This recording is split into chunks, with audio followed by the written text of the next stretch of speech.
Well, hello there. This is Virtual Chess Noob, learning and having fun with chess.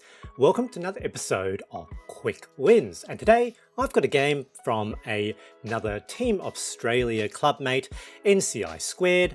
Absolutely wonderful game with the black pieces.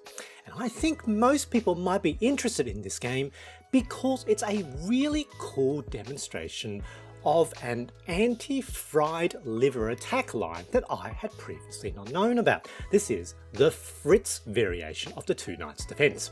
Well, let's go take a look. Now, they have the black pieces, and as mentioned, we begin with the two knights defense. So white plays the Italian, so e4, e5, knight f3, knight c6, bishop to c4, the Italian, two knights defense, and now the knight attack with knight to g5.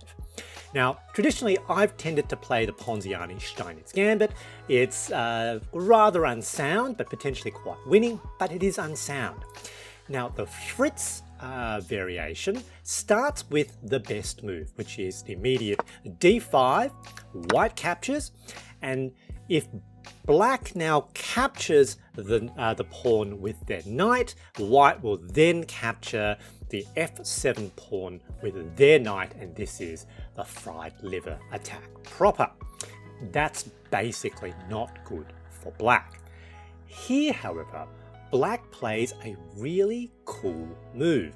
So obviously the knight is being attacked, and traditionally this is probably one of the best moves, but instead we play knight to d4.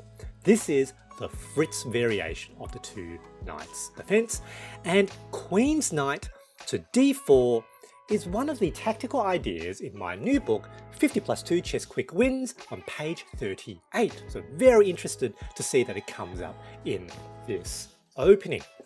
Now, what does white do? Well, the power of this setup is that black is potentially setting a trap that makes use of white's trap against us. So white is very likely to walk into it.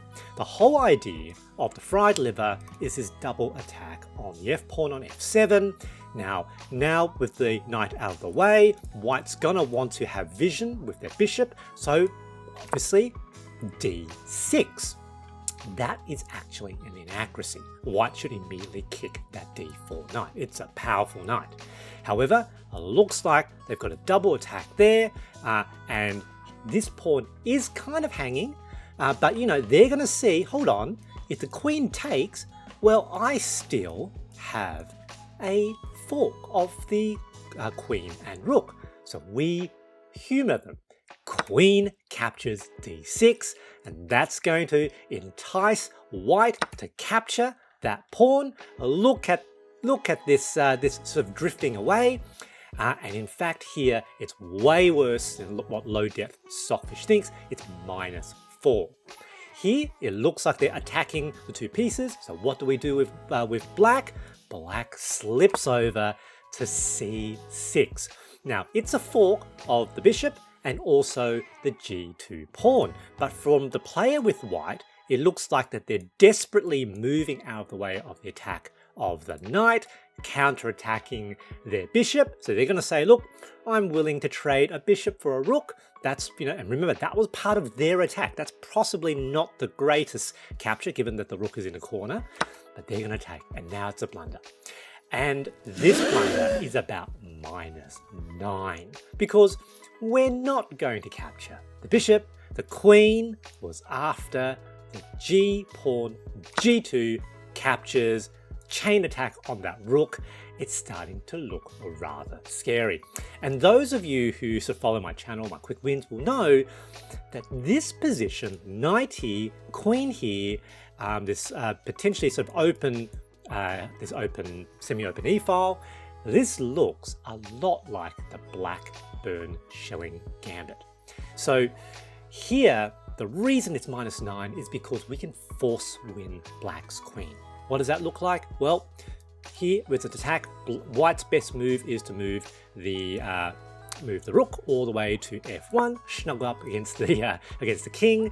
Queen now to e4 with check, and basically white now has a choice. They can either block the check with the queen, or they can block the check with the bishop.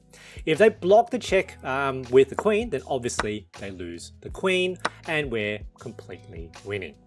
However, if they block the check with the bishop, which looks, sensible because, they can probably see you're going to lose the queen that way. Well, now we have knight to f3, and that is a very, very lovely smothered mate. Now, however, in this game, what happened after the capture is that white basically freaks out. Remember, it's -9. This looks absolutely dreadful. So they decide to attack the queen with the bishop. That's a blunder. You can just take, still attacking. And now they play another sort of rather unusual looking move, king to f1, which actually just hangs mate in 1. Queen captures the rook. That is mate. Good game. GG.